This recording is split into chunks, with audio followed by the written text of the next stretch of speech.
नमस्कार दोस्तों, स्वागत है आपका आपके अपने प्लेटफॉर्म सरलिंक, जहाँ पे मैं कुलदीप स्वागत करता हूँ। बात करने वाले आज हम अग्निवीर की। जी हाँ, अग्निवीर को लेकर एक बड़ी अपडेट निकल के आ रही है इस समय की। जी हाँ, जैसे चुनाव परिणाम आए हैं उसके बाद सरकार गठन को लेकर जो प्रक्रिया चल रही है, उसी बीच जो एक महत्वपूर्ण अपडेट है युवाओं के लिए, भारतीय सेना के लिए ये बहुत बड़ी अपडेट निकल के आ रही है कि अग्निवीर योजना को अब खत्म किया जा सकता है। जी हाँ, जैसा कि अब सभी लोग जानते हैं कि इस बार बीजेपी को पूर्ण बहुमत नहीं मिला है, और पूर्ण बहुमत न होने का कारण ये हुआ कि अब उसको सहयोगी पार्टियों के साथ सरकार बनानी पड़ेगी। अब सहयोगी पार्टियों के साथ सरकार बनाने का मतलब ये हुआ कि सहयोगी पार्टियों की बात भी माननी पड़ेगी, क्योंकि सभी लोग जानते हैं जब पिछली बार बीजेपी की सरकार आई थी तो उस टाइम पे सेना में जैसे पहले ये होता था कि पेंशन भी थी और स्थायी नौकरी भी होती थी, लेकिन उस पिछले बार मोदी सरकार ने क्या किया था, सेना के लिए एक 4 वर्षीय अग्निवीर योजना को लेकर आई थी, जिसमें कहा गया था कि 75% सैनिक प्रति 4 वर्ष बाद बाहर कर दिए जाएंगे और 25% सैनिक सिर्फ स्थायी रखे जाएंगे। यानी कि अगर यूँ छोटा सा आंकड़ा समझिए कि जैसे अगर 100 सैनिक लिए जा रहे हैं तो 100 में से 25 अंदर किए जाएंगे, 75 प्रत्येक 4 वर्ष बाद बाहर किए जाएंगे। ठीक, यानी कि जैसे जैसे प्रति वर्ष भर्ती होगी, हर वर्ष के जो 4 वर्ष करेंगे उसके बाद उनको आउट कर दिया जाएगा, सिर्फ और सिर्फ 25% लिए जाएंगे। अब इसमें हुआ क्या था, इसमें बहुत बड़ा विरोध हुआ था, लेकिन अंततः जब जानते हैं पूर्ण बहुमत की सरकार होती है तो तानाशाही होना स्वाभाविक होता है। इस प्रकार से ये हुआ था, तो डिसीजन गवर्नमेंट ने वापस नहीं लिया था। लेकिन वर्तमान में क्या है, गठबंधन की सरकार आई है तो वो 25 पार्टियाँ प्लस उनके जो सहयोगी दल है वो भी इसके खिलाफ थे। तो अब वो उस पर क्या कह रहे हैं उसके विषय में जानकारी देंगे, किस प्रकार से हट सकती है, आखिर क्या है पूरी रणनीति, क्या है पूरी बात। उसके पहले एक छोटी सी बात मैं कहना चाहूँगा सभी से कि सोच के देखिए, अगर जैसे राजनेता होते हैं, ठीक है, अब एक बार नियुक्ति होती है, 5 वर्ष बुरे राज करते हैं। अगर ये कह दिया जाए कि एक बार चुनाव हो रहा है और अगर जो 1 साल तक ठीक काम करेगा वो अगले 5 वर्ष रहेगा, नहीं तो 1 साल करने के बाद 4 वर्ष के लिए हटा दिया जाएगा। या फिर यूँ कहें कि अगर आप जितने सांसद विधायक चुने जाते हैं, आपकी पार्टी को जितने मिलते हैं 1 वर्ष रहेंगे, 25% केवल रखे जाएंगे, 75% बाहर कर दिए जाएंगे, तो कैसा होगा। उसके बाद पेंशन का समझ ही रहे, जितनी भी गवर्नमेंट जॉब्स थी सब में पेंशन खत्म कर दी गई। तो अब फिलहाल इसमें जो वर्तमान समय में जानकारी निकल के आ रही है, जो बीजेपी यानी कि इनकी प्रमुख एनडीए गठबंधन है, उसका जो प्रमुख सहयोगी दल है नीतीश की पार्टी जदयू, ठीक है, तो उसने क्या कहा है, आइए आपको खबर दिखाने का प्रयास करते हैं। देखिए, स्पष्ट रूप कहा कि अग्निपथ थोड़ा सा कलर चेंज करते ताकि आपको दिखाई दे। अग्निपथ योजना की समीक्षा हो, जदयू ने कहा। ठीक है, जदयू मुख्य रूप से एनडीए में सहयोगी दल है नीतीश का। ठीक है, नीतीश की पार्टी का नाम है जनता दल यूनाइटेड, इसने कहा। अब चूंकि सभी लोग जानते हैं इस समय जदयू और टीडीपी यानी कि चंद्रबाबू नायडू और जो नीतीश की पार्टी के भरोसे ही गठबंधन की सरकार बनने जा रही है। तो देख सकते हैं, आइए देखते हैं क्या कहा है। इसके पहले न्यूज़ 24 में इस पर जदयू के प्रवक्ता केसी त्यागी जी ने ये बात बिल्कुल खुल के कही थी कि हम इस चीज़ को हटाने का प्रयास करेंगे, और हटाने का प्रयास का मतलब है सरकार गठित होने के बाद निसंदेह ये हटने का पूरे चांस रहेंगे, हटेगी। आइए देखते हैं क्या लिखा हुआ। केंद्र में सरकार को गठन को लेकर भाजपा की ओर से की जा रही कवायद के बीच एनडीए अहम घटक दल जदयू ने सेना में भर्ती की अग्निपथ योजना की समीक्षा किए जाने की मांग उठाई है।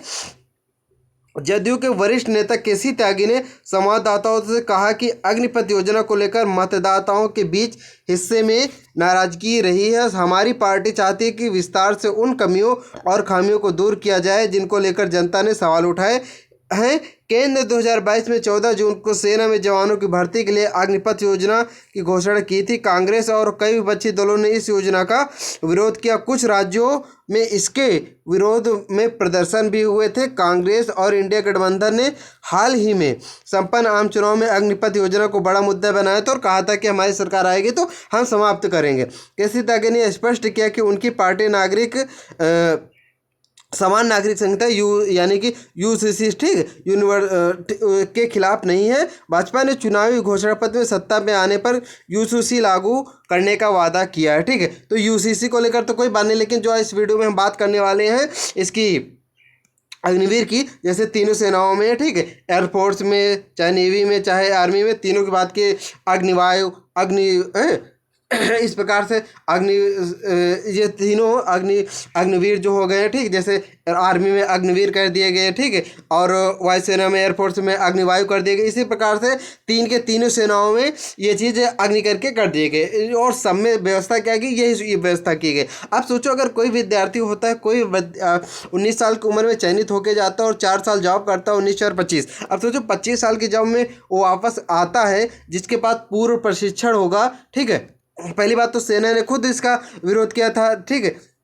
नेवी ने इस बात को कहा था कि बहुत सारी ऐसी पोस्टें होती, बहुत सारी ऐसी तकनीकें होती हैं जिनकी ट्रेनिंग हम 6 महीने के अंदर नहीं कर सकते, क्योंकि इसमें ये प्रावधान किया गया 6 महीने के अंदर ट्रेनिंग की जाएगी और 3.5 वर्ष की जॉब की जाएगी, ठीक है। तो इसलिए सेना ने खुद इसका विरोध किया था, लेकिन जानते हैं कि जो गवर्नमेंट चाहती है वही होता है, तो इसलिए इसमें पूरी संभावना है कि अब इस बार इस गवर्नमेंट में पूरी चांस है कि इसको हटा दिया जाएगा, ठीक है। अगर नहीं हटाया जाता है तो इसमें बहुत ज़्यादा संशोधन किए जाएंगे, और ये जहाँ पे जो 4 वर्ष वाली बात है, ये पूर्णतः उम्मीद है कि इसमें तो ज़रूर से ज़रूर कदम उठाया जाएगा, क्योंकि गठबंधन की सरकार है, निर्णय लेने के लिए बाध्यकारी होगी ये गवर्नमेंट, ठीक है। और एक बार से देखा जाए तो डिसीजन भी बेहतरीन होगा, क्योंकि आप समझ सकते हैं कि अगर कोई बंदा, सोचो अगर जो सेना से पूर्णतः प्रशिक्षित होके आएगा, अगर 4 वर्ष की जॉब करने के बाद वो इधर उधर भटकेगा तो क्या करेगा। सोचो अगर वो क्राइम करेगा, भ्रष्टाचार करेगा, चूँकि उसके पास सेना की जानकारियाँ हो जाएंगी। आप सोचो अगर वो जानकारियाँ किसी आतंकी गिरोह को देता है, उसके बदले अगर उसको, चूँकि वो बेरोजगार बंदा होगा, अगर उसको कोई लालच दे देता है, आप हमें जानकारी जुटाइए या फिर हमारे साथ आइए, मिलकर काम कीजिए, अगर वो बंदा बेरोजगार है और काम करने के लिए तैयार हो जाए, तो सोचो कितनी बड़ी बड़ी जानकारी आउट होंगी हमारे देश की। तो ये योजना कितनी खतरनाक साबित हो सकती है, इसलिए इस योजना को हटाना वैसे भी बहुत ही ज़रूरी था। और अगर अब ये पहल अगर जेडी ने की है तो निस्संदेह बहुत ही अच्छी पहल की है इन्होंने मिलकर, और आगे चलकर जो भी होगा, जैसा भी डिसीजन होगा, वो आपको अपडेट देते रहेंगे। अगर आप चैनल पर नए हैं तो चैनल को सब्सक्राइब कर लीजिएगा और बेल आइकन को प्रेस कर लीजिएगा। आपको हम सभी ऑथेंटिक अच्छी जानकारियाँ जो विद्यार्थी जीवन से संबंधित होती है टाइम टू टाइम देते रहते हैं, ठीक है। और ये पूरी उम्मीद है कि गवर्नमेंट इस पर विचार करेगी और इस योजना को समाप्त करेगी पूर्णतः, जैसे पहले होता था। स्थायी तौर पर एक बार भर्ती होने पर पूरी उम्र, जैसे जितना टाइम पीरियड होता था सैनिक का, उतना जॉब करते थे, तो उसका पूरी संभावना है कि